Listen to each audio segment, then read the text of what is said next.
আমি ক'বলৈ গ'লে এই চৰকাৰখনক মানে মূল্যবৃদ্ধিৰ কাৰণে প্ৰতিবাদ কৰি কৰি ভাগৰি যোৱা কথাই হৈছে।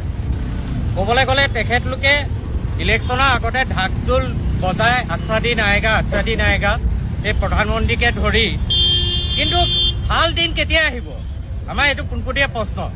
আজি ক'বলৈ গ'লে মিডল ক্লাছ ফেমিলিয়ে নাখাই দিব বহিছে, দুবেলা দুমুঠি খাবলৈ 10 বাৰ ভাবিবলৈলগীয়া হৈছে। কোনো চব বস্তুতে ইমানে দাম বঢ়াইছে, ইমানে জি এছ টি লগাইছে। তেখেতলোকে কি কৰিবলৈ বিচাৰিছে? নে পপুলেশ্যন কমাবলৈ কাৰণে তেখেতলোকে মূল্যবৃদ্ধি বঢ়াইছে, নে কিবা আমাক খিলঞ্জীয়া ৰাইজসকলক অত্যাচাৰ কৰিবলৈ বিচাৰিছে? এতিয়া এনেকুৱা হৈছে মানে মিডল ক্লাছ হওক, দুখীয়া মানুহ হওক, তেখেতলোক মানে এইখন পৃথিৱীত জন্ম লোৱাতকৈ মৰি থকাই ভাল, সেই টাইপৰ এটা চিটুৱেশ্যন তেখেতলোকে কৰি দিছে এই মুখ্যমন্ত্ৰীজনে। আৰু 2 নম্বৰ কথা আছে বাংলাদেশী বিতাৰকক বাংলাদেশী নামত এই ভেকু ভাওনা আপোনাৰ NRCকে ধৰি কাকে ধৰি কিমান কি কৰিলে, কিন্তু আজিলৈকে কিমান অচিনাক্ত ব্যক্তিক তেখেতলোকে চিনাক্ত কৰিলে, কিমানক পঠিয়ালে ইয়াৰ পৰা? তেখেতক পোনপটীয়া প্ৰশ্ন। আৰু তেখেতলোকে যে উচ্ছেদ কৰে, যে এইডোখৰ বা এইডোখৰলৈ যে গোটেইখন উচ্ছেদ কৰি ঘূৰি ফুৰিছে, সেই উচ্ছেদ কৰা ৰাইজখিনি কিমান সন্দেহযুক্ত নাগৰিক আছে তাত, বা কাৰ কি আছে, তেখেতলোকে কেতিয়াবা পৰীক্ষা কৰিছেনে তেখেতলোকৰ ডকুমেণ্টছ? আৰু 2 নম্বৰ কথা হৈছে তেখেতলোকে যে উচ্ছেদ কৰে, তাৰপিছত সেই মানুহখিনিতো আহি পেলাই আকৌ বেলেগ এটা জেগাতে বহেহি।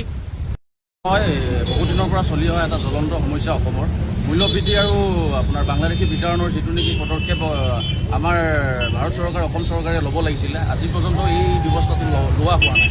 কাৰণ এটাই আমি দেখিবলৈ পাইছোঁ যে ক'ৰবাত নহয় ক'ৰবাত এটা নিমিলা অংক তাতে সোমাই আছে নেকি।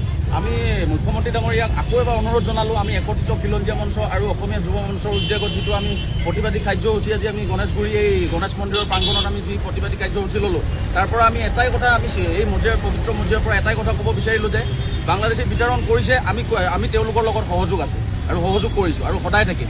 আৰু কথাটো হ'ল বাংলাদেশী বিতৰণ কৰিলে নহ'ব, তেওঁলোকক বাংলাদেশত পঠিয়াব লাগিব, কাটাতাৰ পাৰ কৰিব লাগিব। এইবিলাক কথা বতৰা আমি সদায় চিঞৰি আছোঁ, সদায় চিঞৰি থাকিম। খিলঞ্জীয়া প্ৰথম আৰু জাতিটো প্ৰথম বুলি কোৱা জাতিটো আজি যিটো সমস্যাত, জ্বলন্ত সমস্যাত ভুগি থাকিবলগীয়া হৈছে, মূল্যবৃদ্ধিৰ গেছৰ পৰা ইত্যাদি কৰি, চব্জিৰ পৰা ইত্যাদি কৰি প্ৰতিটো খোজতে খিলঞ্জীয়া জাতিটো সদায় পিছত থাকিবলগীয়া হৈছে। কাৰ কাৰণে থাকিবলগীয়া হৈছে? হিমন্ত বিশ্ব শৰ্মা চৰকাৰৰ দিনত এনেকুৱা ধৰণৰ হ'ব বুলি আমি কেতিয়াও ভবা নাছিলোঁ। আৰু আমি এটাই ভাবিছিলোঁ বোকাত পদুম ফুলে, আৰু সেইটো কাৰণে আমাৰ জনতাই ভোট দিছিলে, বাৰে বাৰে ভোট দি আহিছে। এই নিমিলা অংকৰ মাজতে কি অংক মিলাই পিনে ভোট দি আহিছে নাজানো, কিন্তু তথাপিতো আমি খিলঞ্জীয়া মুখ্যমন্ত্ৰীজনক, মৰমৰ মুখ্যমন্ত্ৰী আমাৰ হিমন্ত বিশ্ব শৰ্মা ডাঙৰীয়া, এই ডাঙৰীয়াক আমি পুনৰবাৰ সকীয়াই দিছোঁ আৰু অনুৰোধ কৰিলোঁ যে আমাৰ দাবী যাতে তেওঁ মানি লয়, আৰু মানি নল'লে আমি গণতান্ত্ৰিক আন্দোলন কৰিবলৈ আমি সাজু আছোঁ আৰু একত্ৰিত